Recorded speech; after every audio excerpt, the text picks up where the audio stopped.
The election campaign continues at a pace, and we've caught up with Tobias Ellwood, the prospective candidate for Bournemouth East, standing for the Conservative Party and its former MP, to see how things are going on the campaign trail, and particularly to see how things have turned after the last leaders' debate.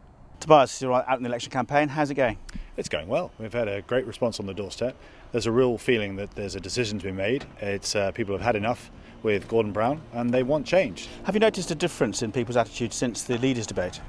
I think people are certainly talking about it more. It's engendered more energy, I suppose, into the campaign. But many people here are wise to the Lib Dems already. We have them locally. They have ran the town hall. They're the ones that promised to save the winter gardens, and then they bulldozed it down. They promised to build something sensible on the seafront, and we ended up with the IMAX. So, we're well in tune with what the Lib Dems really mean. So yes, Nick Clegg had a good day out, but scratch beneath the surface and those same policies remain.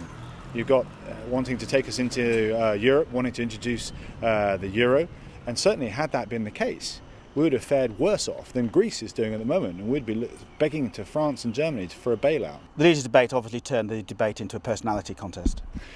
That can be dangerous to an extent, because it isn't just about personalities, though of course the inspiration, the leadership, the passion that leaders have is important.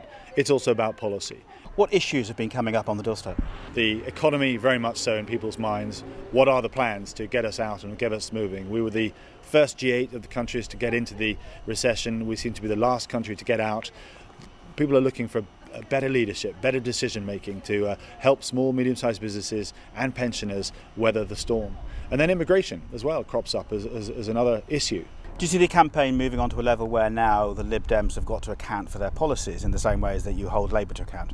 I think that's absolutely right. You can't simply expect to join the big parties at the table and not have scrutiny over those individual policies. The last election campaign you got bitten by a dog. Any sign of dogs out this time? I'm avoiding them actually. My technique of putting leaflets in letterboxes has changed. I had to have a big injection actually and I don't want to repeat that, so no, caution. But good response so far, and more aware of the noises of potential dogs on the other side of the letterbox. We're getting a good response on the doorstep here in Bournemouth, and of course keeping one eye out on the bigger picture.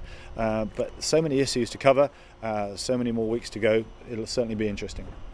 So halfway through the election campaign, and it seems everything's still to be fought for, especially as there are two more leaders' debates to be had.